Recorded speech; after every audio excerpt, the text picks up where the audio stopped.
On January 9th, 2026, at 4:30 a.m., the periphery of Lviv trembled under a deafening thunderclap. Russia had just fired an Archnic, a hypersonic weapon costing tens of millions of dollars that Moscow boasts is absolutely unstoppable. In the minds of Kremlin strategists, this was a clear signal, a single blow to intimidate Western Europe. Proof that despite the loss of a precious Archnic battery in Belarus just 4 days prior, Russia remains a superpower. But oh, how bitterly this arrogance will soon be punished. The Kremlin, that stronghold of self-overestimation where generals in golden halls dream of invincible weapons, is about to learn a lesson that will cost them billions. And this, while the dust over Lviv has not even settled. Imagine, dear listeners, the scene in Moscow. The Russian elites hunker down in their luxury bunkers, celebrating their alleged superiority. To them, the Archnic is the Ferrari of missiles, flashy, expensive, and something to brag about at international meetings. Yet under the heavy sanctions gripping Russia like a stranglehold, their high-tech arsenal is becoming increasingly empty. Just 4 days earlier, on January 5th, 2026, Ukraine compromised an entire Archnic battery in Belarus. 10 launchers, billions in hardware, all turned into a local inferno before the crews had even finished their morning coffee. The flames blazed higher than the Kremlin's lies, and the Russian troops who thought they were untouchable ran for their lives. The Kremlin felt the pressure, the heat of humiliation. They were desperate for a sign of their strength before any ceasefire negotiations came to the table. They wanted to appear like a superpower, but instead they only revealed their weakness, an army that relies on expensive toys instead of real strategy. So they gathered their dwindling supplies for a massive, costly warning shot.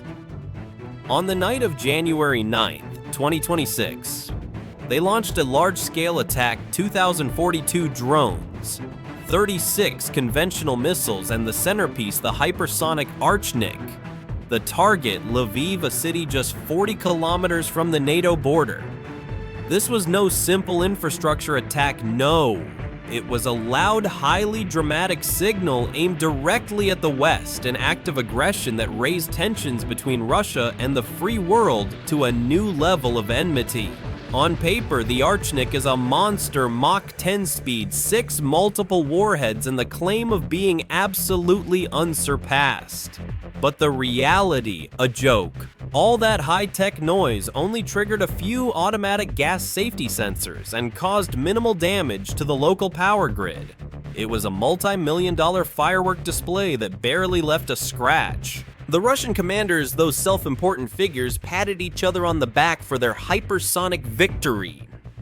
While overlooking the crucial point, Ukraine was not lurking in hiding, it was already striking back, and with a precision that made Moscow's expensive blow look like a ridiculous accounting error. By 11:30 p.m., while the smoke in Lviv was still rising, the Ukrainian command did not reach for the red phone to complain. No, they pulled out the launch codes. This was a high-speed counterstrike, a strategy the SBU calls Silent Shadow Decoy, a masterpiece in making the opponent look like a fool who has more money than sense. Imagine the scene -5 degrees Celsius.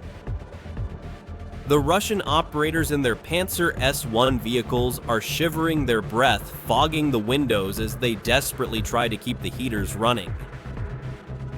Suddenly, the silence of the icy night is shattered. From the Ukrainian side, 15 LUT drones launch carbon fiber reinforced flying lawnmowers with a single mission to appear as loud and annoying as possible on Russian radars.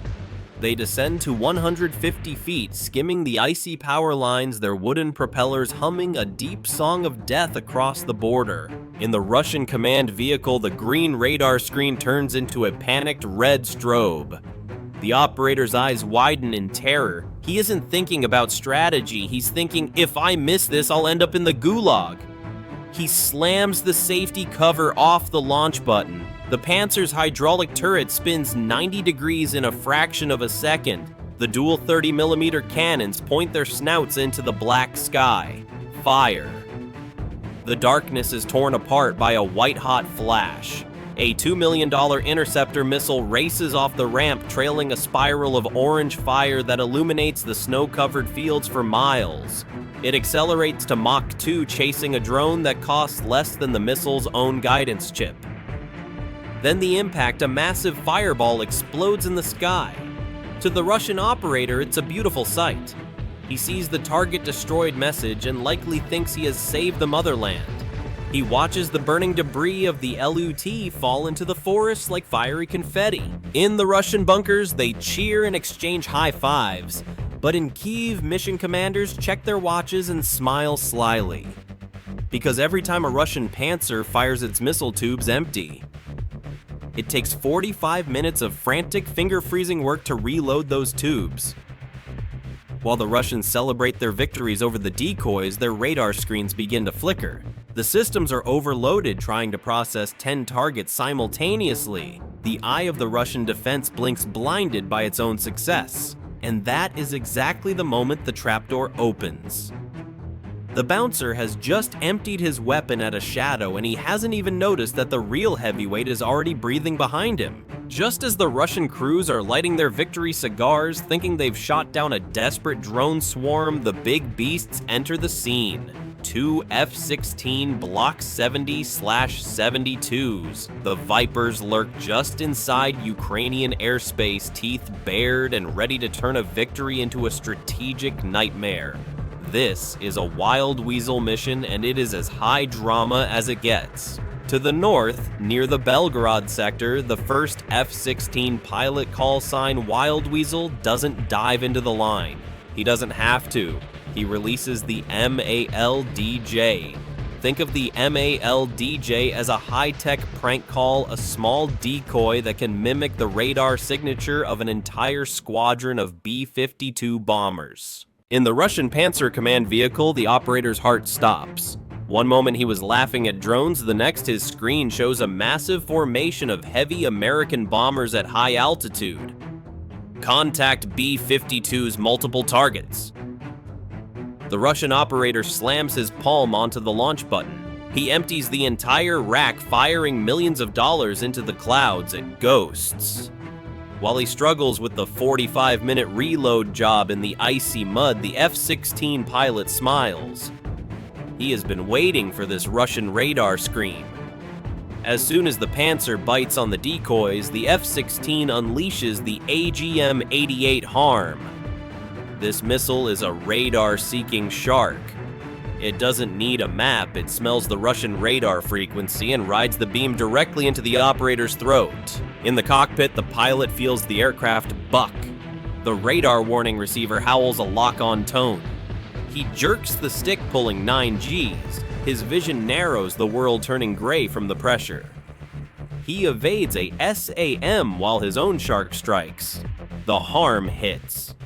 It doesn't just hit the Pantsir, it neutralizes the radar array, turning that multi-million-dollar shield into a blind, sparking pile of metal. The Russian operator, now totally blind, reaches for his 30mm cannons. He fires blindly into the sky, creating a wall of lead like in an old war movie.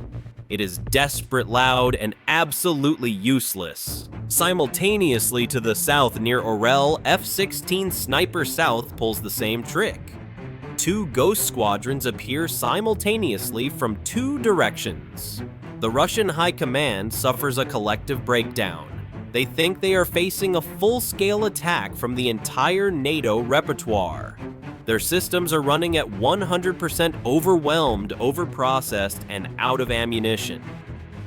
The cockpit display in the F-16 flashes T-minus 60 seconds. The pilot straightens up, his heart hammering against his ribs. He has done his job, kicked in the door, and smashed the bouncer's glasses. And through that open door already glide the silent shadows, the storm shadows, at 500 knots above the ground, their infrared eyes fixed on the heart of the Russian energy grid. But don't think for a second that the Russians just roll over and play dead. These crews are trained for high-intensity combat. When their high-tech radar screens went dark or screamed with ghost signals, they did what any battle-hardened operator would do. They switched to old-fashioned methods. The Russian commanders, realizing their automated systems were being hacked by Ukrainian electronic warfare, roared the command over secure lines. Manual mode switched to optics. This is where the fight gets real dirty. Since the HARM missiles had effectively blinded the radar eyes of the Pantsir and Tor systems, the crews stopped trusting the computers. They switched to their electro-optical tracking, essentially a high-performance thermal TV camera and a manual joystick. They were no longer looking for radar blips, but for heat signatures in the -5-degree air. On the outskirts of Belgorod, a Russian operator trembles with cold and adrenaline, fixing his thermal sight on a flickering shape in the distance. He doesn't wait for a computer lock tone. He reaches for the manual triggers of the twin 30mm autocannons. Fire everything! The night sky over the power plant turns into a scene from a sci-fi nightmare.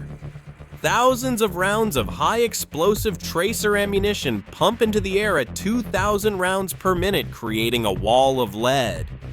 It's like a laser light show, but every fifth beam is a projectile as big as a beer bottle traveling at twice the speed of sound. And for a moment, it looks like it's working. One of the LUT decoy drones skimming a tree line is caught by a 30mm volley. It disintegrates into a spectacular orange fireball. In another sector, a MALD decoy is shredded by a manual SAM launch. The Russian bunkers explode with cheers. They think they've survived the boss fight, defended the core. To them, the sky looks clear. They have neutralized the threats they could see. But here comes the reality check Moscow missed while they were cheering over the ghosts they shot down with manual fire. They ignored the most dangerous player on the board. Now don't think for a second that this was just a Viper show. While those F-16s were dancing with Russian radars and playing the deadliest game of now you see me, now you don't, the real muscle was advancing behind them. Ukraine wouldn't risk its talented pilots. They deployed 2 separate flights of Su-24 fencers, the heavy lifters from the Cold War, the tractors of the Ukrainian fleet. These guys didn't even have to cross the border. They stayed 250 kilometers back in friendly airspace because when you're carrying storm shadows, you don't need to get close to the fire to start a blaze. With a definitive heavy clack, the storm shadows and scalps released from their pylons. These aren't simple missiles, folks. These are $2 million silent shadows with a vendetta. Down on the ground, the Russian defense was a total mess. The Pantsir operators were screaming, their radars flickering as they tried to recover from the electronic screaming of the F-16s. One Russian operator finally managed to reboot his system. He saw a clean blip, a real contact racing at 500 knots just 50 feet off the ground. Target acquired fire. He rammed his joystick, sending a wall of 30mm lead into the sky. But it was like trying to catch a ghost with a butterfly net. The Storm Shadow doesn't fly like a drone. It is a stealthy predator using its imaging infrared seeker to see the target like a human eye. It glided right through that wall of lead, weaving through the industrial landscape of Orel, the first target. The Russian operator breathes in jagged gasps, his thermal monitor strobing as he desperately slews the turret.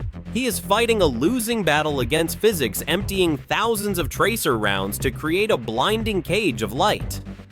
But the Storm Shadow's brain is already ignoring the distractions. It compares the thermal signature of the plant with its pre-installed digital library with the processing speed of a high-end NVIDIA chip. The gunner tries to initiate a manual SAM launch, but the missile is racing at 500 knots, just 50 feet off the deck. By the time his brain processes the shape, the silent shadow has already banked around a grain silo and locked onto its terminal coordinates. The missile didn't just hit the building, it conducted a surgical audit of the boiler house. The Broach warhead, a 2-stage monster, punched through the reinforced concrete like wet cardboard. Then the Monroe effect kicked in. Imagine all that kinetic energy focused into a white-hot plasma jet, injecting a local inferno directly into the heart of the turbine. It didn't explode the neighborhood, it compromised the technical core structure so perfectly that the entire plant simply stopped. But the real kicker was Belgorod. The Su-24 pilot didn't even have to stay to see the result. He knew what he had dropped would definitely hit. While Russian commanders feverishly tried to figure out if their radars were lying again, 2 more silent shadows struck the Luch-T PP and the storage Java substation. The result, a comprehensive disruption of the entire regional grid. In a heartbeat, the Belgorod Energy Center, the nervous system of the region, suffered a total system failure. We're talking about a complete blackout of the primary distribution sector. Back in the Russian command bunkers, the screens finally cleared.